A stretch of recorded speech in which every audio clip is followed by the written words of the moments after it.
میری تکمیل میں ہیں شامل کچھ تیرے حصے، ہم اگر تجھ سے نہ ملتے تو ادھورے رہتے۔ بسم اللہ الرحمن الرحیم۔ السلام علیکم۔ پروفیسرز چینل میں آپ لوگوں کو خوش آمدید کہتی ہوں۔ میں پر امید ہوں کہ آپ لوگ خدا کے فضل و کرم سے خیر و عافیت سے ہوں گے۔ پروفیسرز لیکچر کی یہ ایک چھوٹی سی کاوش ہے کہ جو لوگ ایم اے اردو کر رہے ہیں یا کرنا چاہ رہے ہیں ان کے لیے جو اہم عنوانات ہیں ان کو ڈھونڈ کر سرچ کر آپ کے لیے اپلوڈ کر دیا جائے۔ آج جو ٹاپک ہے آپ لوگوں کو جیسا کہ پتہ ہے کہ میر تقی میر کا جو ایک ٹاپک ہے وہ شروع ہے، ٹھیک ہے، اور آج جو ہم بات کریں گے ان کے تصور غم پر ہم بات کریں گے۔ لیکن اس سے پہلے آج کی اچھی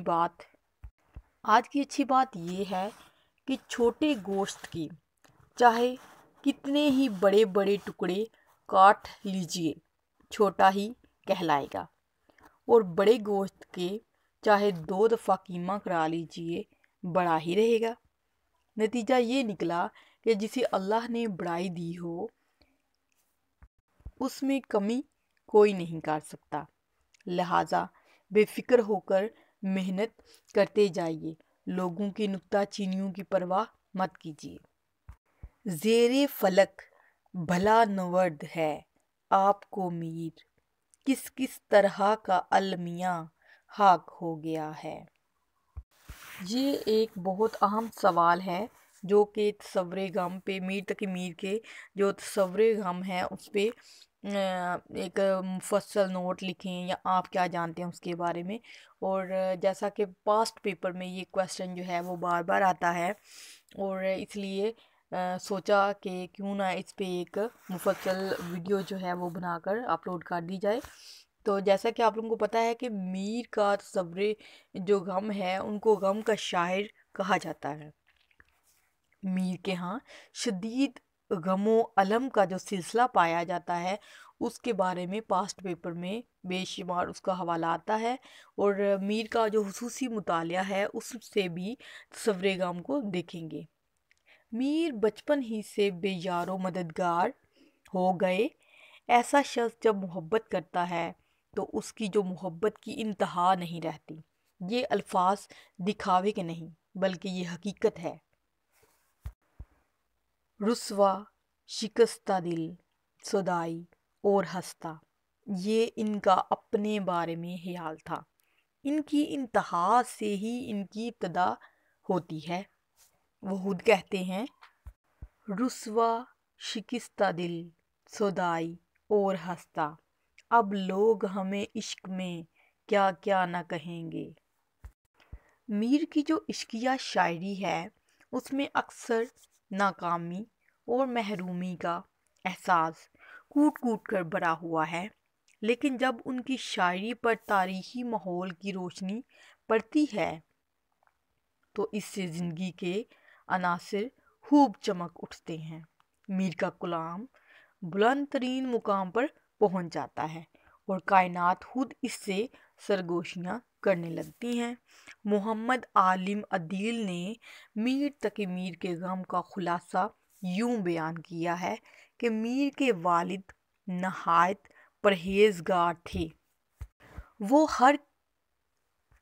ہر وقت جائے نماز یعنی مصلی پر بیٹھے رہتے تھے اور عبادت میں ہی مصروف رہتے تھے۔ میر اکثر ان سے پوچھتے تھے کہ آپ ہر وقت جائے نماز پر کیوں بیٹھے رہتے ہیں؟ تو ان کے والد نے بہت اچھا جواب دیا کہ بیٹا جب عشق کرو گے تو پتہ چل جائے گا۔ لہٰذا میر تقی میر نے ایک لڑکی سے عشق کر لیا، چنانچہ اس میں ناکام ہوئے اور دیوانہ ہو بیٹھے۔ دوسری طرف جب میر تقی میر کے والد فوت ہو گئے تو ان کے بھائیوں نے ساری جائیداد اپنے نام کرا لی، میر کو فارغ کر دیا۔ میر تقی میر اپنا گھر بار چھوڑ کر در بدر کی ٹھوکریں کھانے لگے۔ جب وہ گھر سے باہر چلے گئے، جہاں کہیں بھی نوکری ملی وہیں رہنے لگ پڑے۔ یہ سارا جو ان کے ساتھ سلوک ہوا، جیسے کہ عشق میں ناکامی، مالک کا سلوک، دکھی لوگوں کے دکھ، بھائیوں کا رویہ، ماں باپ کا وچھوڑا، بدحالی اور دردوں کے دکھوں کے طوفانوں نے انہیں درد کا شاعر بنا دیا۔ اب یہ سارے عوامل تھے جنہوں نے ان کو غم کا شاعر بنا دیا اور ان کی شاعری میں درد کو شامل کر دیا۔ آج میر تقی میر کو کون نہیں جانتا، لیکن جو ان کے بھائی جنہوں نے خوشحالی کی زندگی بسر کی ان کو کوئی بھی نہیں جانتا۔ انہوں نے بہت اچھے طریقے سے زندگی بسر کی، خوشحالی سے وقت گزارا۔ ان کی عیش و عشرت تو ایک طرف، ان کا نام بھی کوئی نہیں جانتا، اور بدحالی کی زندگی بسر کرنے والے مر کر بھی میر تقی میر جو ہے ہماری زندگیوں اور ہمارے ذہنوں میں زندہ ہیں۔ اس میں کوئی شک نہیں ہے کہ میر کو غم و الم کا شاعر سمجھا جاتا ہے۔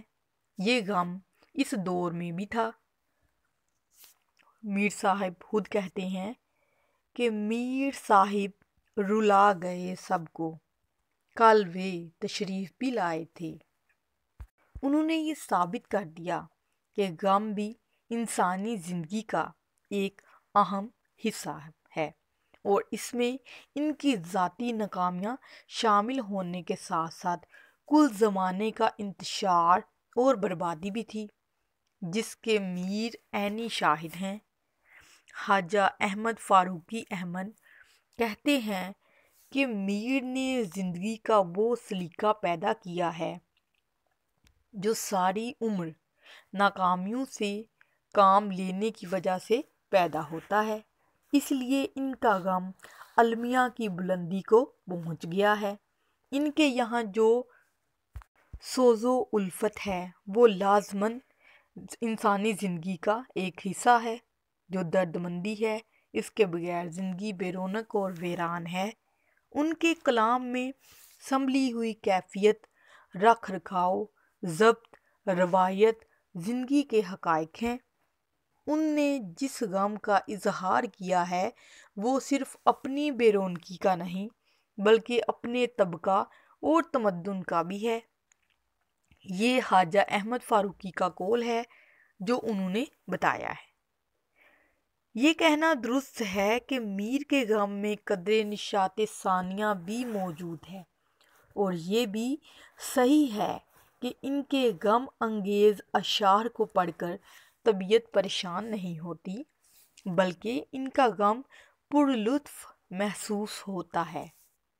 ان کے غم میں شریک ہونے کو جی چاہتا ہے۔ جب وہ سرمست اور بیہود ہوتے ہیں تو دل چاہتا ہے کہ ان کی بے خودی مستی جو ہے ہم پر بھی طاری ہو جائے۔ وہ خود کہتے ہیں زیر فلک بلا نورد ہے آپ کو میر، کس کس طرح کا المیہ خاک ہو گیا ہے۔ واقعات جب میر کی غزل اختیار کرتی ہے اس وقت غم جانا غم جہاں اپنے استعاراتی صورت میں منعکس ہوتے ہیں۔ میر کی زندگی بھوک، دکھ، افلاس، مایوسی، غربت اور غریب الوطنی میں بسر ہوئی۔ دونوں ہی جب غزل کی صورت میں رونما ہوئے، یعنی واقعہ پسندی اور یہ حالات، تو اس کے جو اشعار ہیں وہ اتنے پر اثر انداز ہوئے کہ اگر آپ انہیں پڑھتے ہیں تو آپ پر ایک رقت طاری ہو جائے گا اور اثر پڑے گا۔ وہ خود کہتے ہیں ایک وہم نہیں بیش مہری ہستی ماہوم، اس پر بھی تیری خاطر نازک گراں ہوں۔